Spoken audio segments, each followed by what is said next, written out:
نبی اکرم صلی اللہ تعالیٰ علیہ وسلم کے بالکل شروع کے غلاموں میں سے اور انتہائی جفاکش، مجاہد، اصول پسند اور تائید حق کرنے والے لوگوں میں سے ایک بڑا نام سیدنا عمار ابن یاسر کا ہے رضی اللہ تعالیٰ عنہ۔ حضرت عمار ابن یاسر رضی اللہ تعالیٰ عنہ اس وقت اسلام لائے تھے۔ کچھ لوگوں کا خیال ہے کہ اس وقت 30 لوگ مسلمان تھے اور کچھ نے لکھا ہے 5 لوگ مسلمان تھے۔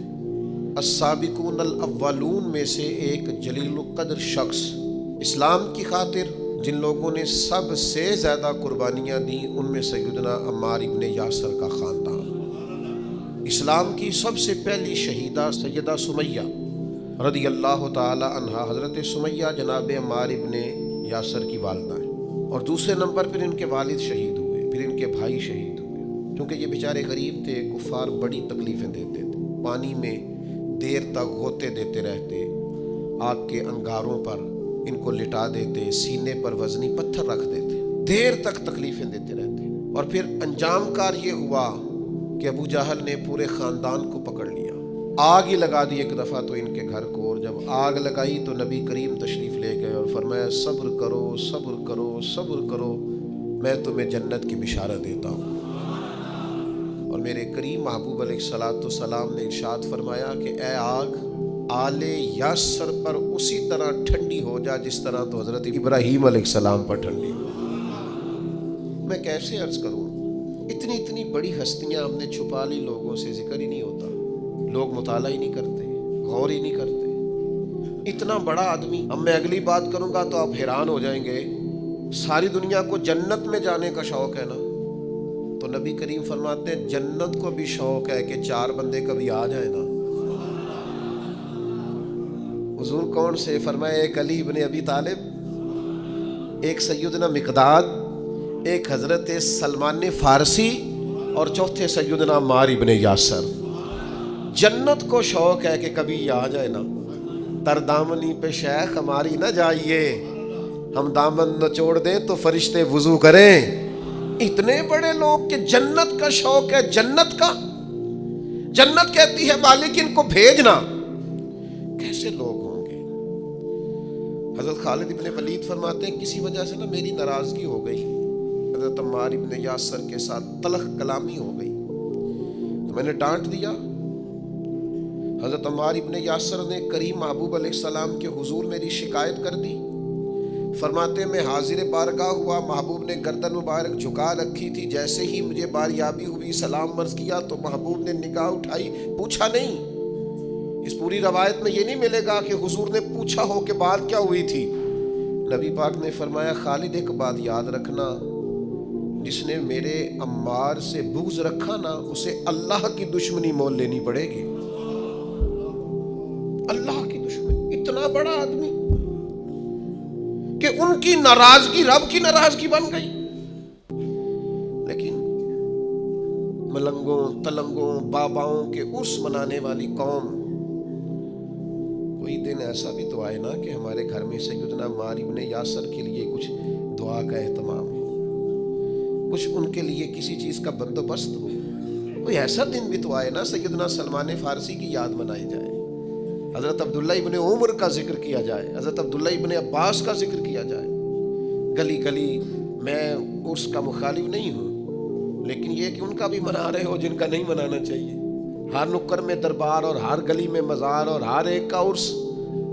نرنگیے سیاست دوران تو دیکھیے منزل انہیں ملی ہے جو شریک سفر نہ تھے، جو اس رستے کے مسافر نہیں تھے، منزلوں پر پہنچ گئے۔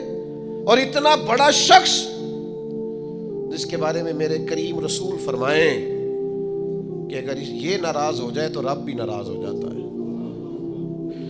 اگر اس سے کسی نے عداوت رکھی تو اس نے اللہ کی دشمنی کو مول لیا۔ اتنا بڑا آدمی حضرت سیدنا عمار ابن یاسر۔ جو آیت میں نے قرآن مجید کی پڑھی ہے سورہ نحل سے، یہ بھی حضرت عمار ابن یاسر کے بارے میں نازل ہوئی۔ حضرت عمار ابن یاسر رضی اللہ تعالیٰ عنہ کے پورے خاندان کو کفار نے گھیر لیا، مارنا پیٹنا شروع کیا، آپ کو بھی، آپ کے بھائی کو بھی، آپ کی والدہ کو بھی، آپ کے والد کو بھی۔ اتنا مارا کہ لہو لہان کر دیا، زخم پہ زخم کھا کے جی خون اپنے جگر کے گھونٹ پی اور آہ نہ کر لبوں کو سی، یہ عشق ہے کوئی دل لگی نہیں، یہ آزمائش حسن ہے اگر کسی کو راہ خدا میں آئے تو۔ سیدنا عمار ابن یاسر کی والدہ کو اس طرح مارا کہ ان کی ایک ٹانگ ایک اونٹ کے ساتھ باندھ دی، دوسری کے ساتھ باندھ دی، اور پھر ان کو نیزے مارے حتیٰ کہ 2 حصوں میں کٹ گیا وجود، اور وہ باہمت خاتون درد سہتے سہتے اپنے رب کے حضور حاضر ہو گئی۔ پھر ان کے والد کو شہید کیا، کس کے لیے، کس کے نام پر، کس وجہ سے؟ پھر ان کے بھائی کو شہید کیا۔ پھر جناب عمار ابن یاسر وہ سخت صدمے میں تھے، پھر ان کو مار رہے تھے، پھر ان کو مجبور کیا کلمات کفر کہنے کے لیے، ان کے منہ سے نکل گئے، انہوں نے ایسے کلمات کہہ دیے جو معاذ اللہ کفریہ تھے۔ اب اتنا زد و کوف ہوا، تکلیف دی، بول دیا انہوں نے، لوگ دوڑے گئے نبی کریم کی بارگاہ میں، عمار تو معاذ اللہ کافر ہو گئے۔ بات بتانے والے نے تو بات بتا دی، پر جو جواب آیا وہ بڑا نرالا تھا کہ حضور اس نے کفر کیا ہے۔ محبوب فرمانے لگے خاموش ہو جا، عمار سر سے لے کر پاؤں تک ایمان ہی ایمان ہے۔ فرمایا ایمان تو اس کے خون کے اندر، اس کے وجود کے اندر، اس کے لہو کے اندر، جسم کے اندر سرایت کر گیا ہے ایمان، اور جس کے سینے میں، گوشت میں، لہو میں سرایت کر جائے وہ کیسے کافر ہو سکتا ہے؟ لیکن چونکہ انہوں نے مجبوراً یہ کہا تھا، پھر وہ خود دوڑے ہوئے آئے، عرض کی یا رسول اللہ پتہ نہیں کیا حال کر دیا کہ میرے منہ سے کلمات نکل گئے۔ محبوب فرمانے لگے تو کلمات کی چھوڑ، دل کی بتا، دل کی بتا، تیرے دل کی کیفیت کیا ہے؟ عرض کی یا رسول اللہ دل تو ہر لمحے کے لیے ایمان پر مطمئن ہے۔ تو محبوب نے فرمایا کوئی بات نہیں، پھر جان بچانے کے لیے ایسا کرنا پڑے تو حرج، کوئی ڈٹ جائے نہ کفر کرے تو اعلیٰ شہید ہے، لیکن اپنی جان بچانے کے لیے کسی نے مجبور ہو کر صرف زبان سے یہ کلمات کہہ دیے تو حرج۔ حضرت عمار کا مسئلہ تھا نا، ایک ایماندار کا مسئلہ تھا نا، اور بندہ وہ ہے جس کی رضا رب کی رضا، جس کی ناراضگی رب کی ناراضگی۔ تو سرکار نے تو بیان کاری دیا، لیکن میرے مالک نے کرم فرمایا، اس بات کا قرآن میں بیان فرما دیا۔ سورہ نحل دیکھیے، ارشاد فرمایا اللہ تعالیٰ نے، فرمایا من کفر باللہ من بعد ایمانہ، جو بھی اللہ کے ساتھ کفر کرے ایمان لانے کے بعد، الا من اکرہا، مگر وہ جو مجبور کیا جائے، وقلبہ مطمئن بالایمان، لیکن اس کا دل ایمان پر مطمئن ہو، مطمئن بالایمان، دل ایمان پر مطمئن ہو، لیکن مجبور کر دیا جائے اللہ کے ساتھ کفر کرنے پر، تو اس بندے پر کوئی حرج، ہاں حرج کس پر ہے؟ وَلَٰكِن مَّن شَرَحَ بِالْكُفْرِ صَدْرًا، جس کا سینہ اگر کفر کے لیے کھل گیا، مرتد ہو گیا اور جان بوجھ کر کفر کیا، تو فَعَلَيْهِمْ غَضَبٌ مِّنَ اللَّهِ، یہ لوگ اللہ کے غضب کے سزاوار ہیں۔ اور فرمایا وَلَهُمْ عَذَابٌ عَظِيمٌ، ان کے لیے بہت بڑا عذاب ہے۔ لیکن جو مجبور کیا جائے، معنی کیا ہے اس آیت کا؟ معنی کیا ہے؟ مفسرین فرماتے ہیں یہ چونکہ حضرت عمار کے بارے میں آئے تو اس کا معنی یہ ہے کہ رب فرماتا ہے عمار نے کفر نہیں کیا، وہ مجبور کیا گیا تھا۔ اس کی گواہیاں اللہ کا قرآن بیان کرے۔ کیا وہ لوگ اس قابل نہیں ہیں کہ ان کے نام پر جان واری جائے؟ میں بڑا شروع سے مجھے عقیدت ہے سیدنا عمار ابن یاسر سے، بڑی شروع سے۔ موضوعات بہت زیادہ ہوتے ہیں، ہر عنوان پر بات کرنا کئی دفعہ آسان نہیں ہوتا۔ اتنی عقیدت ہے، میں نے تو اپنے بیٹے کا نام بھی عمار رکھا ہے فیض و برکات لینے کے لیے۔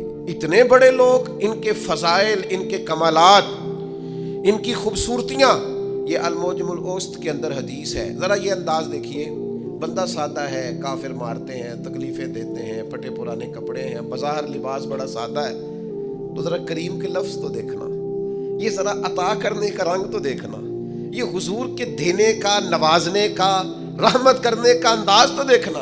حضور فرمانے لگے کچھ لوگ ایسے ہیں کمبل پوش سادے لوگ کہ عام لوگ انہیں کچھ بھی نہیں سمجھتے، لیکن وہ اللہ کو قسم دے دینا، رب ان کی قسم پوری کر دیتا ہے۔ یہ لفظ کہتے کہتے جب گویا صحابہ کی پوری توجہ ہو گئی تو حضور فرمانے لگے وہ رب کو قسم دے دینا، قسم، اللہ ان کی قسم کو پوری کرتا ہے اور فرمایا ان میں یہ میرا عمار ابن یاسر بھی ہے. یہ اللہ کو کبھی قسم دے دینا میرا عمار کبھی کہہ دے کہ مالک تجھے قسم ہو، تو میں وہ کریم میرے عمار کی قسمیں پوری کر دیتا. کمبل پوش سادہ اور انداز یہ کہ نرالے لوگ اپنا سب کچھ قربان کرنے والے. ماں قربان کرتی حضور کے نام پر، باپ قربان کر دیا، بھائی قربان، جیم جان دا کچھ وسا نہیں ہو، جان یار نو دیکھا تے شاد ہو جا. اس سے دل دہن فساد سارے، دل بر نو دے تے آزاد ہو جا. جو رکھے آباد تے رو وسدا، جدوں کرے برباد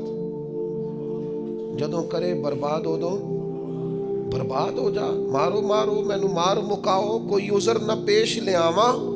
جے سونا ہی میرے دکھ وچ راضی، جے سونا ہی میرے ماں چلی گئی، باپ چلا گیا، بھائی چلا گیا، وطن چھوڑ کے مدینے آ گئے، جے سونا ہی میرے دکھ وچ راضی تے سکھ نو چلے ڈاواں.